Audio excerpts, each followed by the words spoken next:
Salut à tous et à toutes, c'est l'heure du grand journal sur Swag Radio, depuis les studios de Swag dans la capitale des grandes universités du monde, Boston, Massachusetts, Ehrlich, Dorelas, pour présenter ce grand journal. N'oubliez pas de passer la commande à Alexa chez vous. Alexa, Open Swag Radio. Suivez Swag Radio sur Facebook, sur YouTube, Swag Radio, l'énergie, le flou et l'attitude. P-News, les informations, la vitesse de la lumière. Allez, ce grand journal courtoisie de Brothers Café Créole, 299 Main Street, Everett, chiffré le 617 294 1425 pour le petit déjeuner. Brothers Café Créole, ah oui, la cuisine haïtienne sans limite à Brothers Café Créole. Bienvenue à tous et à toutes. Tout de suite, voici les infos. Plusieurs familles enfuient leur maison à cause de la violence armée dans la localité de Carrefourfeuille. Vivent actuellement dans des abris provisoires installés au sein du lycée Anténor-Firmin à Port-au-Prince. Le lundi 29 septembre, elles se sont mobilisées devant la primature afin de demander aux autorités haïtiennes de leur octroyer une subvention qui leur permettrait de retourner s'installer chez elles. Voici un reportage. C'est pas un reportage, c'est plutôt un extrait signé Téléguinée dans ce grand journal.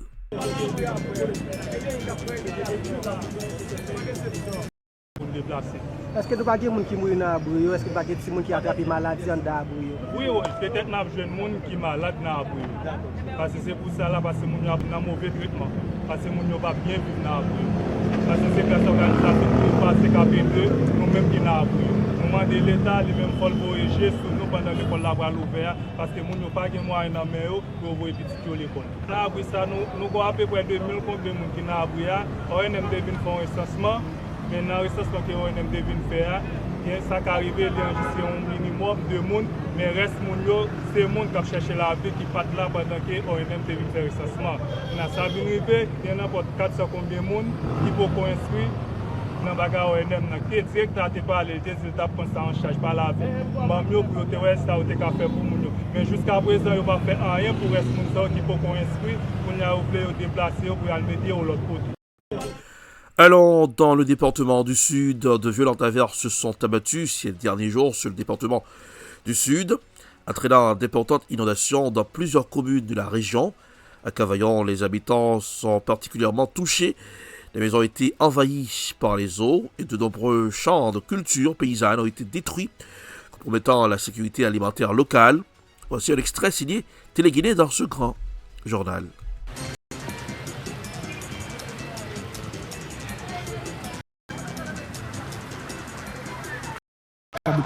Mais pas de perte en vie humaine qui a eu ici. Jusqu'à présent, vous connaissez, après, il a passé dans une condition. C'est comme une zone de c'est dans bouette. Il prend là, en bas dans quoi, monter, avec deux personnes à côté, avec des émerveilles.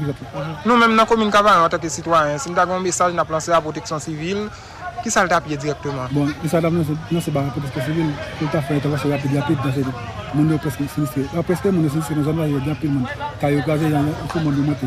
La pluie ça a tombé depuis qu'il est. Depuis jeudi, la pluie ça a tombé. Nous avons plus au niveau de l'État, ou bien l'État penché. Il faut une intervention rapide pour l'État ou le Cavaillon. Parce que Cavaillon est net. Oui, rivière là, chaque descente, ils font petit casser. Rivière là, c'est avancé pour la ville là. On a là, l'Amérique a un gros paquet de boutiques là. Conteneur là, il y a presque point là. L'elfine point qu'on a évidemment la point. On a l'Amérique a lui-même pour responsabilité qu'on a là lui-même. Si son gars bien mis la plaie fait pour doit rentrer dans la ville là, s'il pas fait ça, doit prendre ville là. Pas garder espace pour une machine dans la ville là, l'aide doit descendre. Et ça dépend de l'Amérique à Vaillon. Et pour déterminer responsabilité. Parce que le carreau, l'aile descend, il fait un pile de dégâts. Dégâts fait, je dis là, il ne peut pas faire hier. Hier, il ne peut pas couvrir les mousines. Quand on a regardé les mousines, ma donnette, ma relais, qu'on a moins pendant la première fois de camper. L'eau, ça a sorti qui bon? L'eau, ça a sorti camper, oui. Parlons de la rentrée des classes prévue pour le mercredi 1er octobre en Haïti.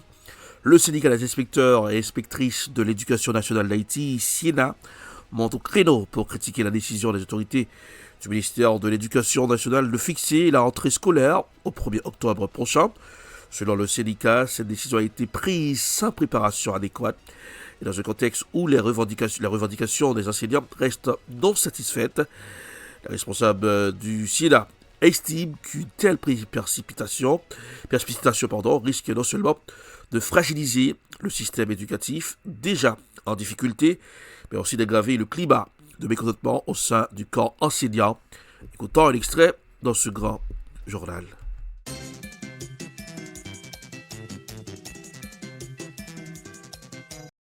Formation professionnelle fixée, réouverture l'école là pour nouvelle année 2025-2026 là officiellement 1er octobre 2025 comme si toute bagaille t'a marché paisiblement dans le pays. Système éducatif haïtien a connaît une faiblesse dans le suivi administratif dans la question gestion éducation en Haïti. Environ 100 inspecteurs pour plus petits réussissent un concours depuis plusieurs années et qui c'est une voie légale pour entrer dans la fonction publique là, pas capable de jouer une lettre de nomination pour venir renforcer l'inspectorat. Alors que dans tout bureau d'inspection scolaire, bureau district scolaire, BDS, il y a 40 inspecteurs. Nous avons besoin de plus d'inspecteurs pour venir renforcer nous. Avec l'ISA, n'a pas ajouté, il y a un paquet de collègues inspecteurs et inspectrices qui jouent une promotion, qui continuent de travailler dans le système sans lettre de nomination. Il y a un étudiant qui réussit dans l'école normale nécessitaire et NIO, il y a un élève qui a gagné dans le diplôme, soit baccalauréat ou bien 9e année fondamentale, a connaît gros difficultés, soit pour jouer un diplôme ENIA ou bien pour accéder à la correction qui gagne dans le PSI. Donc, le ministère de l'Éducation nationale a une responsabilité pour lui améliorer ces services-là. C'est un bagoumé pour employer le ministère de l'Éducation nationale recevoir un 4 débit qui, juste journée aujourd'hui, là, était un 4 débit questionnable, un 4 débit qui peut garantir. Nous faisons vibrant appel by tout syndicat qui ont dans le ministère. La Fédération des organisations des jeunes, FORGE, a réagi avec fermeté suite à la publication du rapport d'enquête de l'unité de lutte contre la corruption, ULCC, qui met en lumière plusieurs irrégularités présumées cas de corruption au sein du ministère de la Jeunesse et des Sports. Écoutons un extrait. FORGE, jodi a, une autre fois, nous dit aïe bobo pour ULCC, qui jodi a bay pays un petit coup de main pour nous sortir dans marasme, dans la situation désastreuse, yo mettez nous là dans le pays. Nous tous connaissons 18 novembre qui s'est passé. L'État haïtien était accordé avec le ministère de la Jeunesse, des Sports et de l'Action civique un montant de 10 millions de gouttes qui était alloué pour le ministère ça dans le cadre de commémoration activité et vertière dans l'année 2024 ça dans 18 novembre. Faut que je saisi l'occasion pour te dire que pas de rien qui était fait vraiment avec ECC qui te produit un rapport impartial, objectif dans le moment, mais je dis à nous interpellé et USCC nous dit USCC faut qu'il soit capable de prendre des décisions pour mener une enquête suivant les gens que dit qu'on mène à l'ordinaire. L'enquête s'est produite dans la date 26 septembre 2026 qui s'est passé le vendredi dernier. USCC produit un rapport pour que joigne le ministre Lynn Octavius impliqué grandement dans le détournement des fonds publics, détournement des biens publics, dans l'abus de fonctions et dans l'association malfaiteur. C'est 3 actes de corruption ça ULCC reproduit dans la commission d'enquête qui a été mise sur pied. Et je dis à dit corruption c'est plus gros mal, c'est plus gros fléau que le pays a été raconté. Je dis à si ti moun na Sardine yo, si ti moun Grand Ville yo, ti moun Gonaïve yo, ti moun nan Mibale, ti moun nan Matissan, ti moun nan l'asile, ti moun nan Opin, ti moun nan Randel, Ansdeno, trouver dans situation désastreuse, trouver que yo désœuvré, trouver que yo dit à la guerre. Retour en classe le 1er octobre entre espoir et appréhension chez les librairies locaux. La récente décision du ministère de l'Éducation de fixer la reprise des cours au mercredi 1er octobre 2025 suscite une onde de réaction parmi les acteurs du monde du livre. Pour les marchands de manuels, de romans et de supports scolaires, cette date est à la fois une source d'opportunités, de défis logistiques. Écoutons un extrait dans ce grand journal.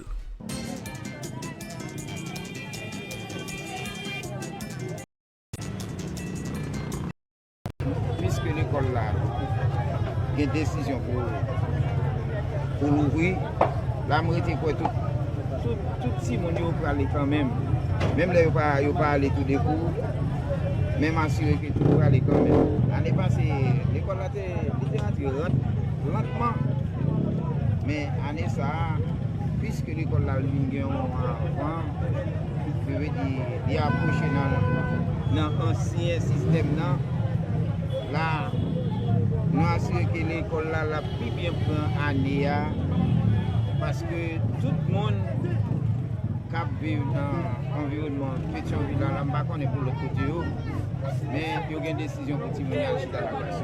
Qui sont ouais même pas vivre par rapport avec l'entrée de l'école là?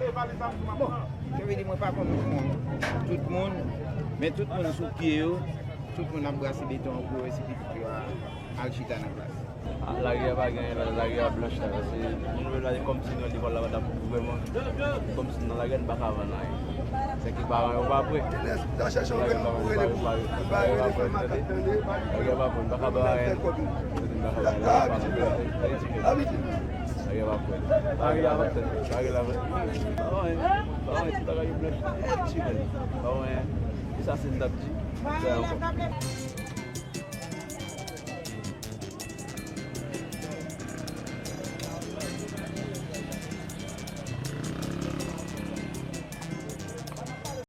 comme jeune garçon, je suis ici, mais madame, je suis on le bat dans la vie, mais malgré que dans la rue, on va pas faire même place pas dans le côté.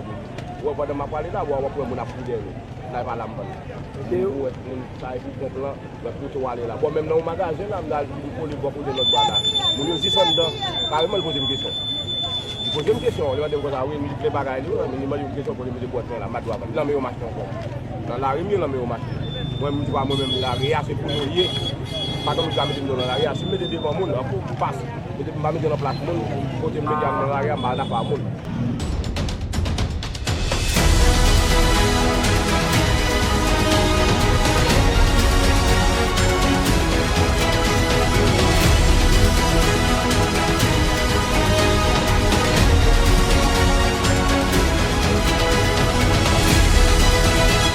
Vous suivez le grand journal, vous suivez ce grand journal sur Swag Radio. Ravi d'être à l'écoute de cette radio, ravi de vous retrouver. Alors, la commande à Alexa. Alexa, open Swag Radio. Il faut parler à Alexa chez vous. Écoutez Swag Radio 24h sur 24. Swag Radio dans les smartphones, c'est pour très bientôt. Oui, smartphone pour Swag Radio. L'application pour Android et iPhone. Alors, Swag Radio, l'énergie, le flow et l'attitude. Swag Radio, le son qui swag. Pour bien swaguer, il faut bien manger. À Brothers Café Créole, 299 Main Street, Everett. Chiffrez le 617 294 14 25. La cuisine haïtienne sans limite à Brothers Café Créole. Les dirigeants du Congrès américain ont rencontré hier lundi le président Donald Trump afin d'éviter une éventuelle fermeture du gouvernement. Les dirigeants républicains ont besoin des votes décisifs de l'opposition démocrate avant le 1er octobre, mais aucune des deux parties ne cède. Voici un reportage à signer et c'est plutôt CGTN News. Les dirigeants démocrates ont rencontré leurs homologues républicains et le président Trump, mais aucun accord n'a encore été trouvé pour éviter la fermeture imminente du gouvernement. Chaque camp rejette la responsabilité sur l'autre. Le gouvernement fédéral américain fermera ses portes mardi soir, juste après minuit, si le Congrès n'adopte pas un projet de loi visant à maintenir le financement du gouvernement. Les deux camps se rejettent la responsabilité de cette impasse. Leur projet de loi ne contient pas la moindre contribution des démocrates, ce qui n'a jamais été le cas auparavant. Si les démocrates décident de fermer le gouvernement, ils en assumeront les conséquences et je pense que ce serait absolument tragique. La Chambre des représentants et le Sénat sont tous deux contrôlés par les Républicains. La Chambre a adopté un projet de loi visant à maintenir le gouvernement ouvert jusqu'au 21 novembre, puis a attendu. Au Sénat, les Républicains ont besoin d'une poignée de voix démocrates pour faire passer la mesure, et les démocrates ont des exigences, principalement celle de voir les coupes dans les dépenses de santé annulées.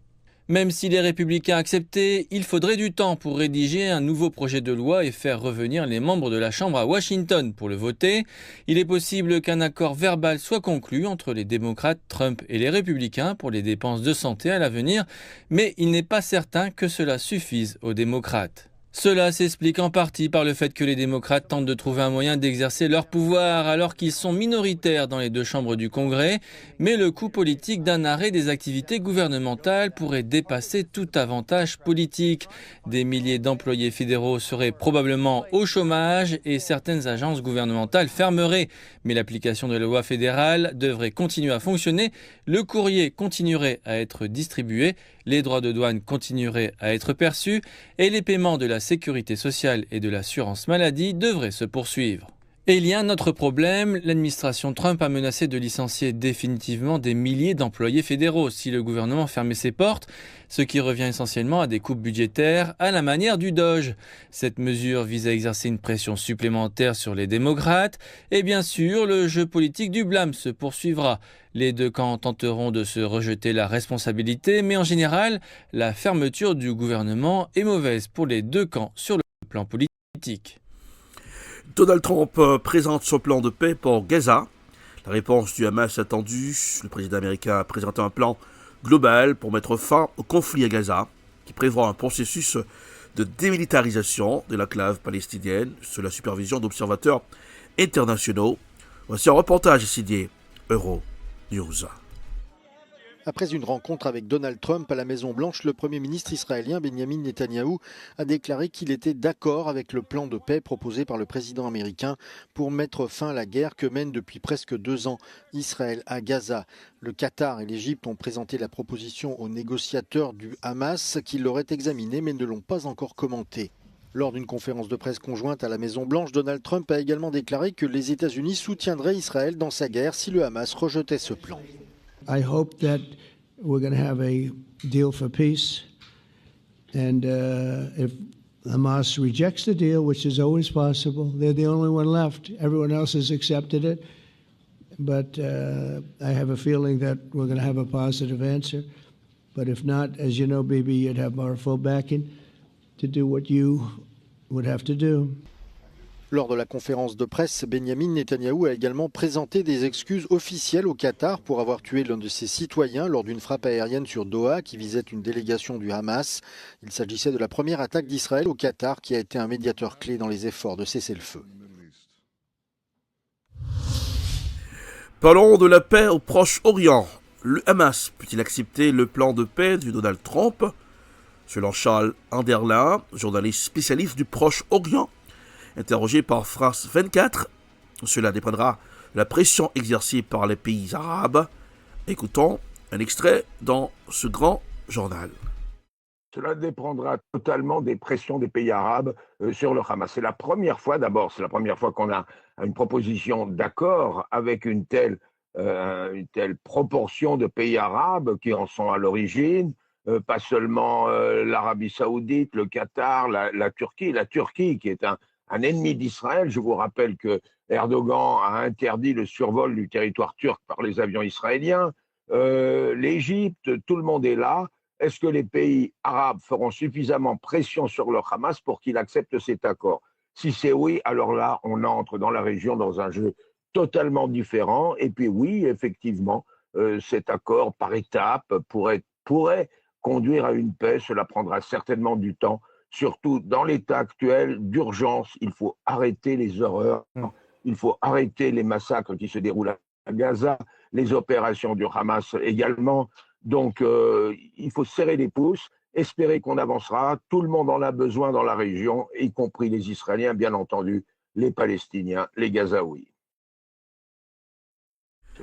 Nous irons à Madagascar, dans un climat de tension sociale et politique marqué par des protestations sanglantes. Le président malgache Andry Rajoelina a annoncé hier lundi le limogeage de l'ensemble de son gouvernement, incluant le Premier ministre Christian Mfei. Cette décision intervient après plusieurs jours de manifestations massives à travers le pays, provoquées par la flambée des prix, la pénurie de produits de première nécessité, un profond mécontentement populaire. Les mobilisations, parfois violemment réprimées, ont déjà fait plusieurs victimes, accentuant la pression sur le pouvoir en place. Voici un reportage signé Africa News. Face à la crise et à des protestations sanglantes, le président de Madagascar, Andry Rajoelina, a annoncé lundi le limogeage de l'ensemble de son gouvernement.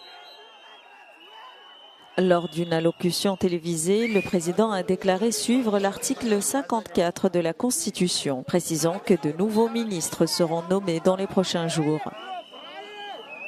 Depuis le début des rassemblements jeudi dernier, au moins 22 personnes ont été tuées selon l'ONU et plus d'une centaine sont blessées.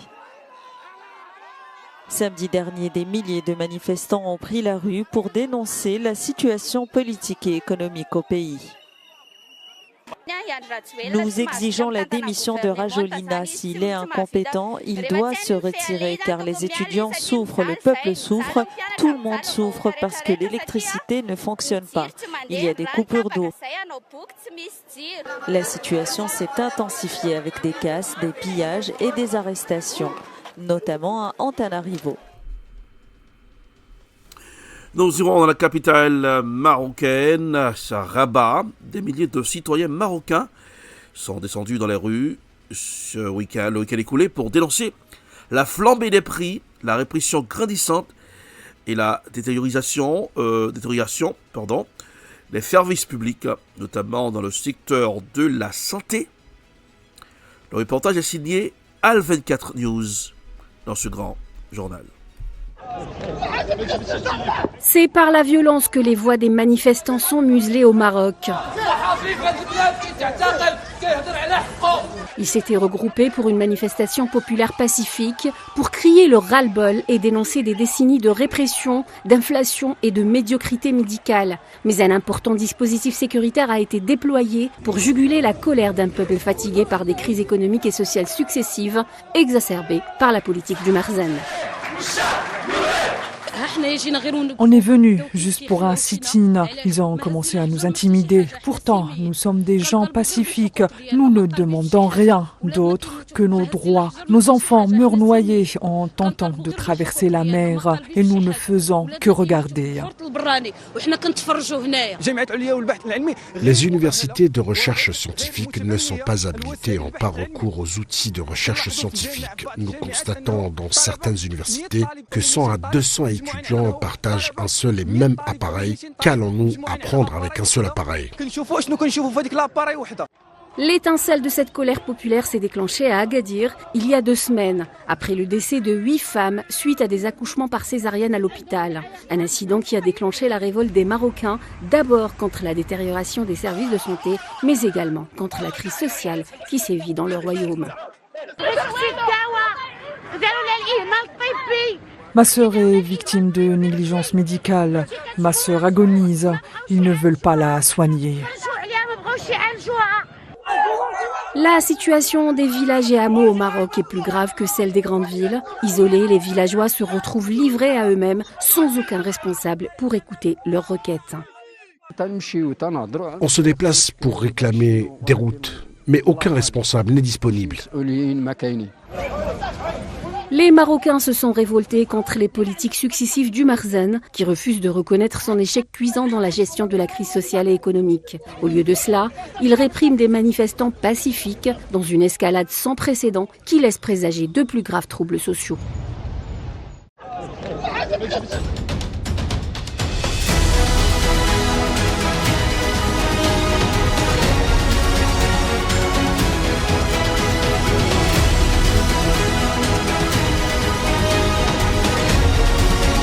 Avant de partir pour ce aujourd'hui, jetons un petit coup d'œil sur la météo, repérant la température pour ce mardi 30 septembre 2025. À 7h du mat, 62 degrés Fahrenheit. 8h, oui, le soleil sera présent dans le ciel. Oui, à son zénith aujourd'hui encore. 63 degrés Fahrenheit. À 9h du matin, 66 degrés Fahrenheit. À 10h du matin, 68 degrés Fahrenheit. À 11h du matin, 72 degrés Fahrenheit. À midi, 75 degrés Fahrenheit. Ah, il fera beau, hein? 1h, 73 degrés Fahrenheit. 2h, 73 degrés. Et à 3h, 72 degrés Fahrenheit. 4h, 70 degrés Fahrenheit. 5h, 67 degrés Fahrenheit. 6h, 65 degrés Fahrenheit. À 7h du soir, 64 degrés Fahrenheit. 8h, 62 degrés Fahrenheit. 9h, 61 degrés Fahrenheit. À 10h du soir, 60 degrés Fahrenheit. 11h, 59 degrés. Alors, il fera beau temps, c'est l'automne, profitez-en. Un peu plus tard, vous aurez besoin d'une veste, un cardigan pour sortir, aller dans un resto et profiter de cette bonne température dans la capitale des grandes écoles du monde. C'est la fin de ce grand journal. Merci de l'avoir suivi. Pour présenter le grand journal, Erlich Dorelas depuis les studios de Swag Radio dans la capitale des grandes écoles du monde, Boston, Massachusetts. Ce grand journal courtoisie de Brothers Café Créole. Get your take-out at Brothers Café Créole, 299 Bell Street, Everett. Chiffrez le 617-294-1425. Brothers Café Créole, la cuisine haïtienne sans limite. Alexa, open Swag Radio. Écoutez Swag Radio 24h/24. Swag Radio dans les smartphones. Ça arrive très bientôt. Android et iPhone. P-News sur WhatsApp. Les informations à la vitesse de la lumière. Suivez Swag Radio sur YouTube, sur Facebook. Passez un joyeux mardi. N'oubliez pas de garder le sourire, car le sourire, ça rajeunit le visage. Salut, à demain. Au revoir.